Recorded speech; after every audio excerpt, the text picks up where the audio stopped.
How to have control over your emotions, emotional control. Picture this. You're in the middle of an important meeting when someone criticizes your work unfairly.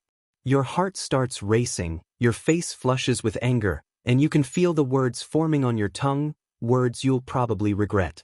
But what if, in that moment, you could pause, breathe, and respond with clarity instead of reacting with fury? Today, we're going to explore how you can master one of life's most valuable skills, emotional control. We've all been there. Overwhelmed by anger, paralyzed by anxiety, or swept away by sadness. Our emotions can feel like wild horses, powerful, unpredictable, and sometimes destructive. But here's the truth, you don't have to be a passenger in your own emotional experience. You can learn to be the rider. Emotional control isn't about suppressing your feelings or becoming emotionally numb. It's about developing the ability to acknowledge your emotions, understand them, and choose how you respond to them. The science behind emotions. Before we dive into the how, let's understand the what.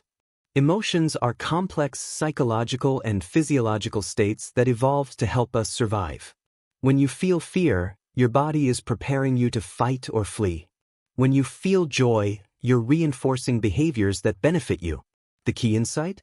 There's always a gap, however brief, between feeling an emotion and acting on it. That gap is where your power lies. Here are 4 pillars of emotional control. Pillar 1. Awareness, know what you're feeling. You can't control what you don't acknowledge. The first step is developing emotional awareness. Practice the name it to tame it technique.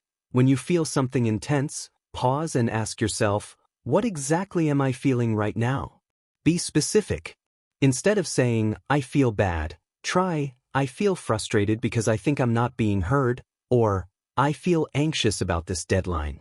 Research shows that simply naming your emotions reduces their intensity by activating the prefrontal cortex, your brain's control center.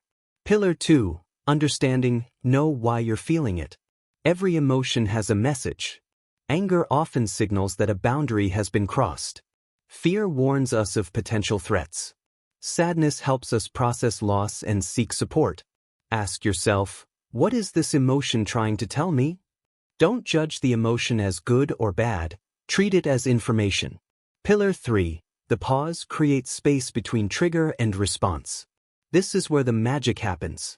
When you feel triggered, the 6-second rule, neurologically, the initial chemical rush of emotion lasts about 6 seconds.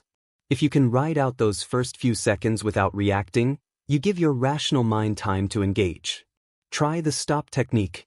Stop what you're doing. Take a breath. Observe what you're feeling. Proceed mindfully. Pillar 4. Choice, decide how to respond. Now comes the empowering part, choosing your response. You have options. 1. Express the emotion constructively, I'm feeling frustrated because. 2. Channel the energy differently, use anger as motivation for positive change. 3. Let it pass, sometimes the best response is no response. 4. Seek support, reach out to someone you trust. Practical techniques for daily life. The breathing bridge. When emotions spike, your breath becomes shallow. Intentional breathing is like hitting a reset button. Breathe in for 4 counts. Hold for 4 counts. Breathe out for 6 counts. Repeat 3 to 5 times. The perspective shift. Ask yourself, will this matter in 5 years? 5 months? Even 5 days?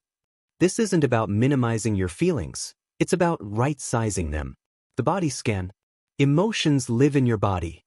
When you're upset, notice, are your shoulders tense? Is your jaw clenched?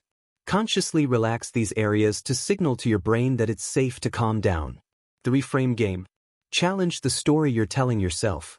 Instead of, this always happens to me, try, this is one situation and I can handle it. Building long-term emotional resilience. 1. Regular mindfulness practice, even 5 minutes of daily meditation can strengthen your awareness muscle. 2. Physical exercise. Movement helps process stress hormones and releases mood-regulating endorphins. 3. Adequate sleep. Sleep deprivation makes emotional regulation significantly harder. Prioritize your rest. 4. Healthy boundaries. Many emotional outbursts stem from saying yes when we mean no. Learn to set boundaries before resentment builds. 5. The growth mindset. View emotional challenges as opportunities to practice and grow, not as failures. Common myths about emotional control. Myth 1. Strong people don't feel intense emotions. Truth. Strong people feel deeply and respond wisely. Myth 2. I should be able to control my emotions perfectly. Truth.